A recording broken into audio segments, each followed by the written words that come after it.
வாரந்தோறும் வரும் தாளம் நிகழ்ச்சியில் உங்களை மீண்டும் சந்திப்பதில் மகிழ்ச்சி. It's our pleasure to feature events that have kept the community active and engaged. And for many of you, these may be moments which you've experienced firsthand. அப்படிப்பட்ட நிகழ்ச்சிகளில் நீங்கள் பங்கு பெற்றிருந்தால் மகிழ்ச்சி, இல்லையெனில் கவலை வேண்டாம். உங்களுக்காகவே நாங்கள் பல தகவல்களை திரட்டி கொண்டு வந்திருக்கிறோம். So, what can you look forward to in today's episode? தென்கிழக்காசிய விளையாட்டுகளில் தடம் பதித்த தேசிய கபடி குழுவுடன் ஒரு சந்திப்பு.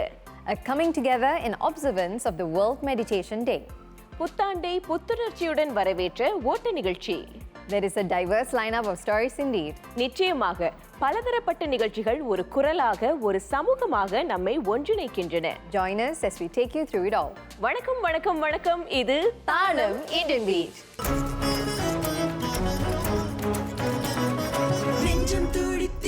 அந்த சத்தத்தில் தாளம் முரசு கொட்டும் அந்த மத்தள சத்தம் தாளம்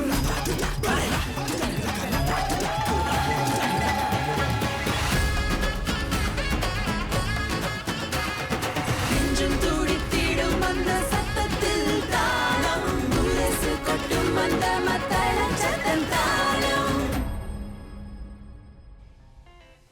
தென்கிழக்காசிய போட்டிகள் சிங்கப்பூரின் விளையாட்டு வீரர்களுக்கு ஒரு குறிப்பிடத்தக்க விளையாட்டு தளமாக இருந்து வருகின்றன. பதக்கங்களையும் சாதனைகளையும் தாண்டி நம் நாட்டின் விளையாட்டு வீரர்கள் சர்வதேச அளவில் சாதிப்பதற்கு இது ஒரு முக்கிய படிக்கல். The SEA Games is also a reflection of how sports continue to evolve, embracing new disciplines while celebrating regional strengths. One of the most notable developments in the recent SEA Games 2025 was the inclusion of Kabaddi for the first time. Kabaddi சுமார் 4000 ஆண்டுகளுக்கு முன்பு இந்தியாவில் தோன்றியதாக நம்பப்படுகிறது. முதலில் பாரம்பரிய விளையாட்டாக உருவான கபடி உடல் வலிமை, வேகம், உத்தி ஆகியவற்றை சோதிக்கும் ஒரு சவால் மிக்க விளையாட்டாக விளையாடப்பட்டது.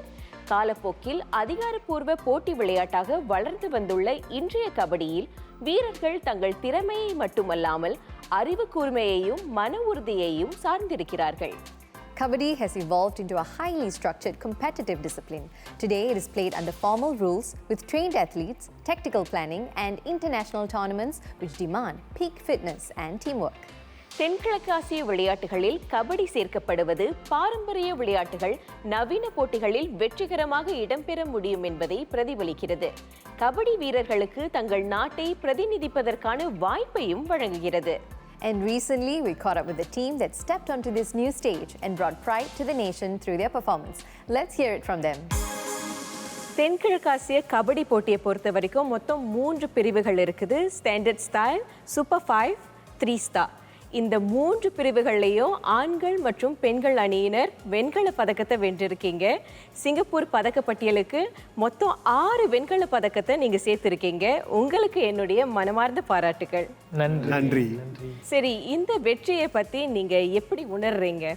இது உண்மையிலேயே ஒரு மகத்தான வெற்றின்னு தான் சொல்லணும். கபடிக்கு இது ஒரு டெபியூ SEA கேம்ஸ். ஸோ முதல் முறையாக கபடியை பிரதிநிதித்து சிங்கப்பூர்லேருந்து நம்ம ஒரு 2 டீம்ஸ் அனுப்பியிருக்கோம். இந்த 2 டீம்ஸுமே இவ்வளோ சிறப்பாக பண்ணியிருக்காங்க, 6 மெடல்ஸை எடுத்துகிட்டு வந்திருக்காங்க அப்படின்னு சொல்லும்போது பல வகைகளில் இது ஒரு பெரும் வெற்றியாக பார்க்கப்படுது. 6 மெடல்ஸுங்கிறது ஒரு பெரிய டேலி. பதக்கப்பட்டியலில் பார்த்தீங்கன்னா கபடிங்கிறது டாப் 10 ஸ்பாட்ஸ், அதாவது மெடல்ஸ் ஏர்ன் பண்ண ஸ்பாட்ஸில் டாப் 10 ஸ்பாட்ஸில் நம்ம வந்திருக்கோம். ஸோ அது பெரிய ஒரு பெருமிதமான ஒரு விஷயம் அப்படின்னு நான் நினைக்கிறேன். சிங்கப்பூர் கபடிக்கு இந்த வெற்றி எந்த அளவுக்கு முக்கியமானது? சிங்கப்பூர் கபடியை பொறுத்த வரைக்கும் நம்ம இன்னும் வளரக்கூடிய பருவத்தில் தான் இருக்கிறோம். அதற்கு இந்த வெற்றி ஒரு பெரும் பலம் சேர்த்துருக்கிறது. இதை கொண்டு இன்னும் நிறைய பேர் கபடியில் ஆர்வம் கொண்டு சேருவாங்க அப்படிங்கிற நம்பிக்கை எங்களுக்கு இப்போ உண்டாயிருக்கு. இந்த போட்டிக்கு எப்படி தயாரானீங்க? இதற்காகவே உங்களுடைய பயிற்சி முறையில் ஏதாவது மாற்றம் இருந்ததா? நார்மல் ட்ரைனிங் மெயின்லி நாங்கள் கேம்ஸை தான் ஃபோக்கஸ் பண்ணி train them as game play. ஆனால் இப்போ we focus on their individual skills, individual play and also எப்படி அந்த கார்ட்டில் இது பண்ணுறது, தென் கார்ட்டில் விளையாடும்போது என்னென்ன ஸ்ட்ராட்டஜிஸ் பண்ணுறது, அதெல்லாம் சொல்லி கொடுத்துருக்கோம். இந்த நிலையில் போட்டியுடைய அனுபவம் எப்படி இருந்தது? இப்போ கபடி எடுத்துக்கிட்டால் தென்கிழக்காசிய பகுதிகளில் மலேசியா, இந்தோனேஷியா மற்றும் தாய்லாந்து அணிகள் தான் ஜாம்பவான்கள். இந்த அணிகளுக்கு இணையாக நம்மளால் போட்டி போட முடிஞ்சது வந்து எனக்கு ரொம்ப சந்தோஷத்தை அளிச்சிச்சு. அது இல்லாமல் இந்த ஓவரால் எக்ஸ்பீரியன்ஸ் எங்களுக்கு என்ன கொடுத்த ஒரு நம்பிக்கையை கொடுத்துருக்கு. அடுத்த போட்டிகளில் வந்து இந்த 3 அணிகளையும் எங்களால் ஜெயிக்க முடியுங்கிற நம்பிக்கையை. சரி விஸ்வா, நீங்கள் சொல்லுங்கள், இந்த விளையாட்டின் போது மறக்க முடியாத அனுபவம்னா எது சொல்லுவீங்க? எங்களுக்கு மிகவும் கடுமையான மேட்ச்னால் வந்து அது மியான்மர் அணி கூட தான் நாங்கள் சொல்லணும். ஏன்னா வந்து நாங்கள் எதிர்பார்த்ததை விட அவங்க தான் ரொம்ப பலமாக இருந்தாங்க. ஸோ ஒரேடியாக 40 நிமிடம் முடிஞ்ச அந்த ஃபைனல் விசில் ப்ளோ பண்ணும்போது எல்லோரும் கொண்டாட ஆரம்பிச்சிட்டாங்க. ஆமாம், ஸோ கொண்டாட்டத்தில் கோச்சஸ்லாம் எல்லோரும் தூக்கி செலிப்ரேட் பண்ணது ரொம்ப ஒரு மறக்க முடியாத அனுபவம். எங்களோட மியான்மர் மேட்ச் முடிஞ்சதுக்கப்புறம் எங்களுடைய வெண்கல பதக்கம் கன்ஃபார்ம் ஆனப்போ என்னுடைய பெற்றோர்கள் என்னுடைய அண்ணனும் வந்திருந்தான். அவங்க 3 பேரும் ரொம்ப பெருமையாக ஃபீல் பண்ணாங்க. அது எனக்கும் சந்தோஷமாக இருந்துச்சு, அவங்களுக்கும் சந்தோஷமாக இருந்துச்சு. ஒரு காலத்தில் கபடி விளையாட்டில் ஆண்களுடைய பங்களிப்பு அதிகமாக இருந்தது. ஆனால் இன்னைக்கு பெண்களுடைய பங்களிப்பும் அதிகமாகவே இருக்குது. நீங்கள் எப்படி கபடிக்குள்ளே வந்தீங்க? கபடி வந்து நம்ம ஒரு கலாச்சார விளையாட்டு. அது நான் கபடி விளையாட ஆரம்பிக்கும் போது எனக்கு கலாச்சாரத்தோட இன்னும் இன் டச்சில் இருக்கணும்னு ஆரம்பிச்சது. அதுக்கு விளையாட அதுக்கு ஒரு பேஷன் வந்துச்சு. நிறையா விளையாட்டு போட்டிகளில் கலந்துருக்கேன், விளையாட்டுகள் விளையாடிருக்கேன். ஆனால் கபடி மாதிரி ஒரு விளையாட்டுக்கு எனக்கு ரொம்ப பிடிச்சிருந்தது. ஏன்னா அது என்னோடய ஸ்டெமினாவை டெஸ்ட் பண்ணோம், மைண்ட் செட்டை டெஸ்ட் பண்ணுது. அதனால் எனக்கு இந்த விளையாட்டு பிடிச்சிருந்தது. மித்ரா, நீங்கள் சொல்லுங்கள், கபடி வந்து ஒரு ஆபத்தான விளையாட்டு, முரட்டுத்தனமான விளையாட்டுன்னு நிறைய பெண்கள் நினைத்து தயங்கி கொண்டிருப்பாங்க. அவங்களுக்கெல்லாம் நீங்கள் என்ன சொல்ல விரும்புகிறீங்க? நானும் முன்னாடி அப்படி தான் நினச்சேன். Like before I play the game kabaddi, போய் விளையாட லைக் அது மேலே ஒரு இன்ட்ரெஸ்ட் வந்துச்சு. அந்த ஒரு லைக் முரட்டுத்தனமாக விளையாடுறத வந்து நம்ம எப்படி சேஃபாக விளையாடணுன்றதை நம்ம கோச்சஸ் கற்றுக் கொடுத்தாங்க. Ideal, this question is for you. What motivated you to pick up kabaddi and how has your journey been so far? I think for me, overall, since I was young, the dream was to always try to represent Singapore. So I tried many sports. I tried football, basketball, but nothing really clicked for me. So then I picked up kabaddi about 3 years ago, and that was when everything really set in for me. Also, personally, I think I would like to, try to achieve a new level in this sport, maybe become one of the first few Singaporeans to actually play professionally. We are looking at maybe playing in Nepal or even in India like that. சரி சிவனேசன், கபடி 1000 ஆண்டுகால வரலாறு கொண்ட ஒரு விளையாட்டு. இது தென்கிழக்காசிய விளையாட்டுகளில் சேர்க்கிறது எந்த அளவுக்கு முக்கியமானது? கபடிங்கிறது நம்மளுடைய இந்தியன் கம்யூனிட்டியோட கிஃப்ட் டு சிங்கப்பூர் அப்படின்னு தான் நான் சொல்லுவேன். ஏன்னா நம்ம சி கேம்ஸில் பார்த்தோன்னா எல்லா ரேஷியல் குரூப்ஸோடைய ரெப்ரசன்டேஷனும் அங்கே இருக்கும். மலாய்க்காரர்களுக்கு சீலாட் இருக்குது, சிப்பா தக்ரோ இருக்குது, சீனர்களுக்கு வந்து ஊஷு இருக்குது. ஆனால் தமிழர்களுக்கென்றே ஒரு விளையாட்டு வந்து சி கேம்ஸில் இதுவரை வந்ததில்லை. இதுதான் முதல் முறையாக கபடி வந்து அங்கே போய் சேர்ந்துருக்கு. அது வந்து நிச்சயமாக நம்ம எல்லாருக்குமே ஒரு பெருமிதமான ஒரு விஷயம். அது நம்மளுடைய ரெப்ரசன்டேஷனையும் அங்கே காட்டுது. அதனால அது ரொம்ப ரொம்ப முக்கியமான ஒரு விஷயம் நான் நம்புகிறேன். உங்களுடைய அனுபவத்தை எங்களோட பகிர்ந்து கொண்டதற்கு அனைவருக்குமே நன்றி. இந்த வெற்றியை தொடர்ந்து நீங்கள் மேன்மேலும் இன்னும் சாதனை புரிய எங்களுடைய வாழ்த்துக்கள். நன்றி. What an inspiring journey and a commendable achievement for the team on such a big stage. நிச்சயமாக மாலினி, விளையாட்டுகளில் மட்டுமல்லாமல் நம் வாழ்க்கையில் உடல் நலம் எந்த அளவிற்கு முக்கியமோ நம் மனநலமும் முக்கியமானது. That's right, Suganthi. Up next is a story centered on mental well-being and the importance of taking care of the mind. அதை பார்ப்பதற்கு முன் ஒரு சிறிய இடைவேளை.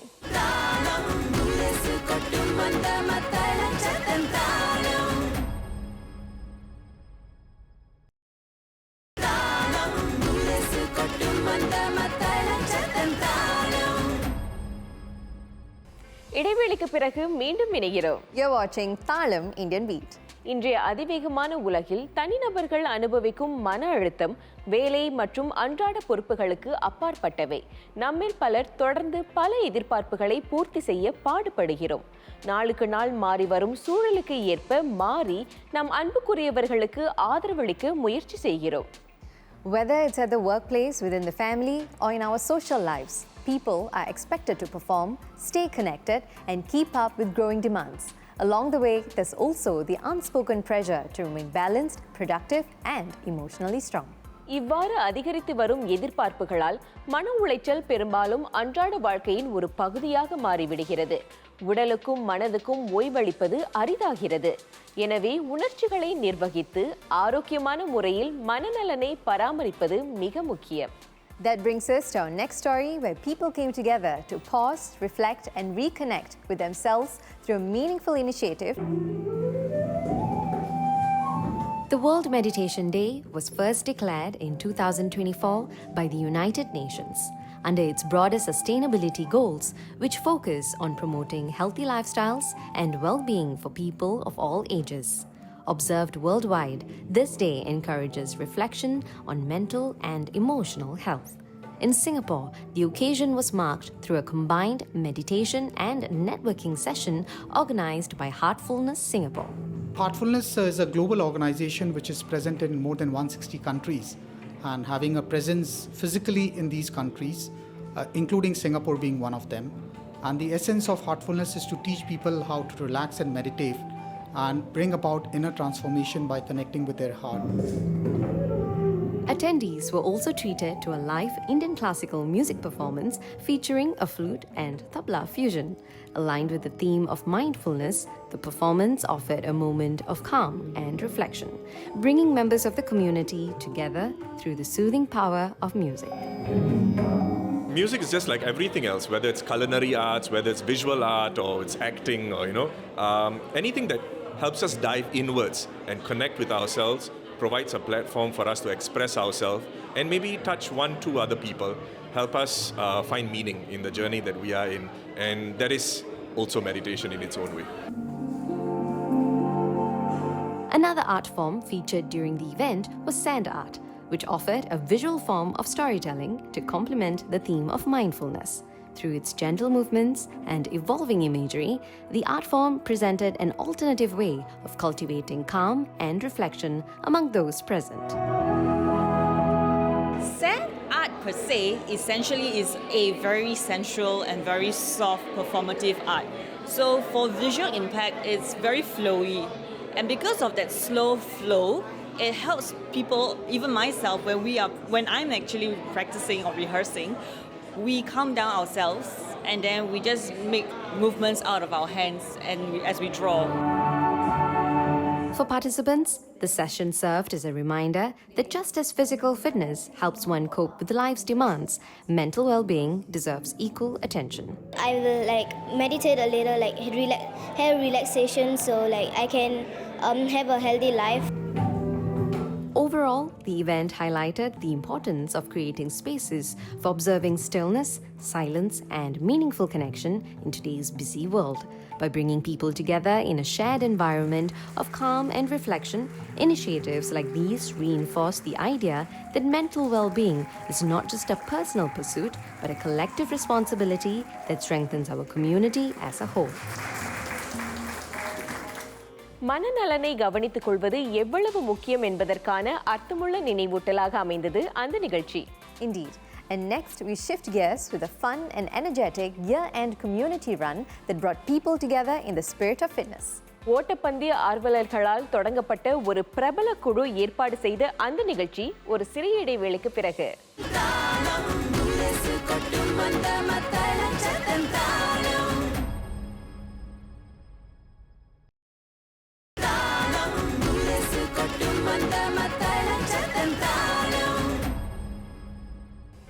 Over the years, running has grown into one of the most popular forms of physical activity around the world.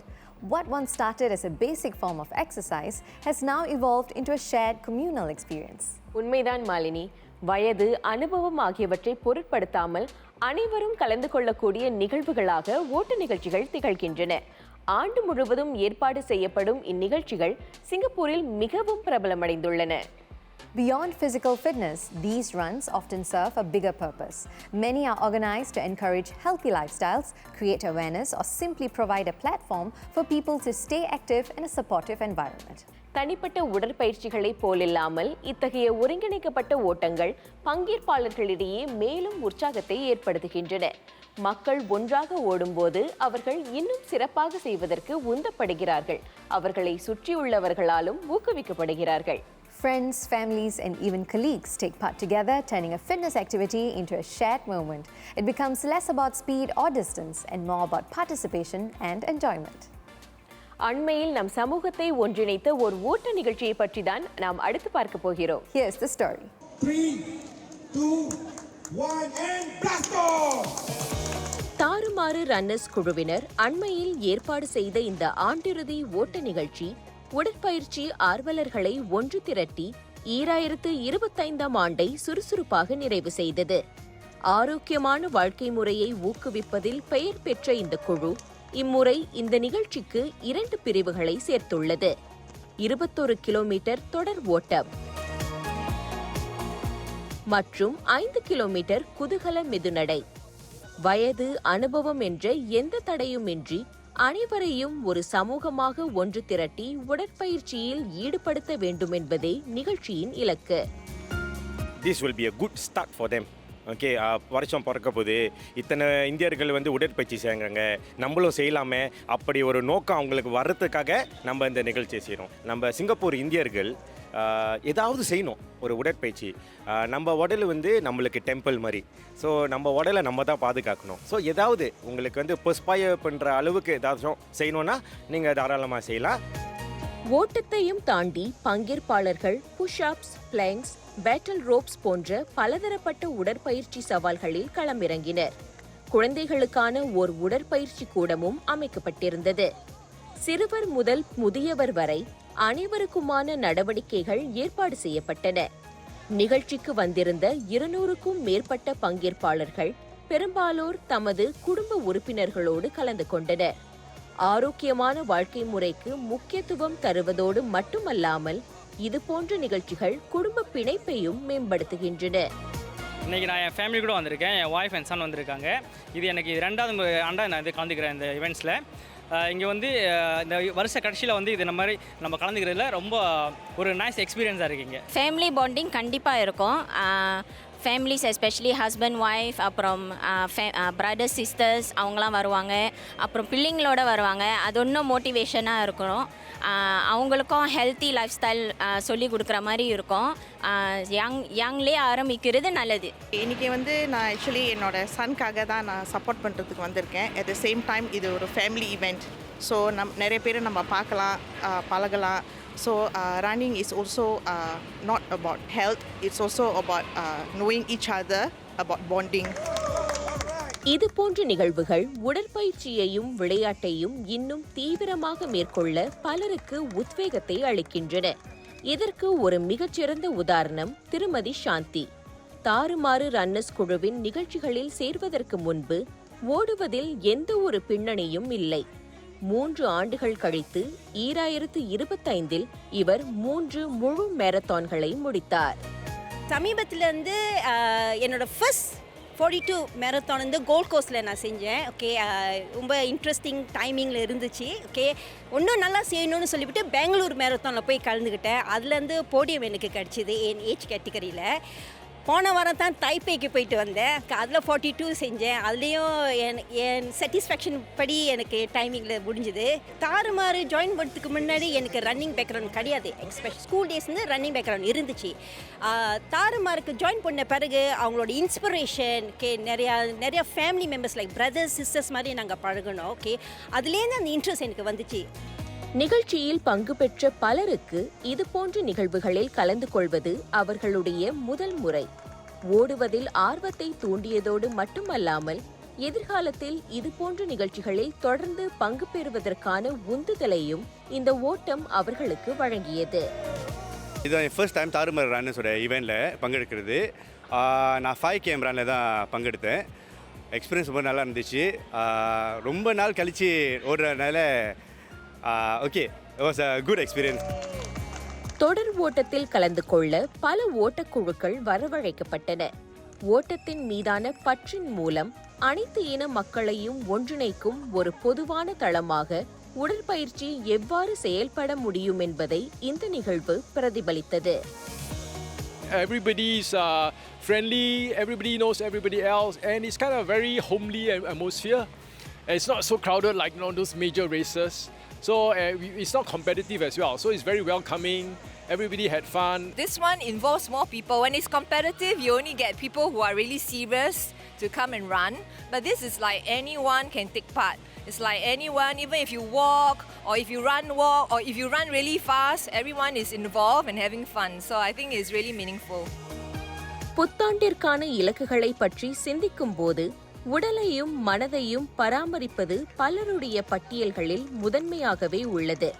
உடற்பயிற்சி ஒரு தனிப்பட்ட முயற்சியாக இருக்க வேண்டிய அவசியமில்லை. ஆரோக்கியமான வாழ்வை நோக்கி செல்லும் பயணத்தில் மக்களை ஊக்குவிக்கும், ஆதரிக்கும், ஒன்றிணைக்கும் ஒரு சமூக முயற்சியாகவும் அது இருக்கலாம் என்பதை இந்த ஓட்ட நிகழ்ச்சி நமக்கு நினைவூட்டுகிறது. ஓடும்போது விழுந்து விடுவோம் என்று நினைப்பவனை விட விழுந்தாலும் எழுந்து ஓடுவோம் என்று நினைப்பவனே வெற்றி பெறுவான். தொடர்ந்து தன்னம்பிக்கையுடனும் விடாமுயற்சியுடனும் செயல்படுங்கள். உங்களுக்கும் வெற்றி நிச்சயம். That wonderful thought brings us to the end of this week's episode. If you are organizing an upcoming community event that you would like us to feature, do get in touch with us.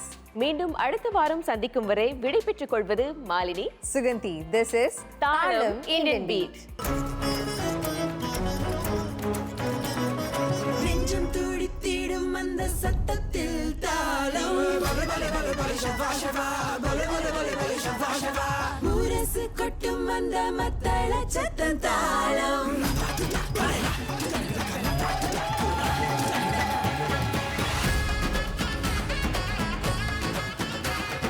நெஞ்சம் துடித்திடும் அந்த சத்தத்தில் தாளம் முரசு கொட்டும் அந்த மத்தள சத்தம் தாளம்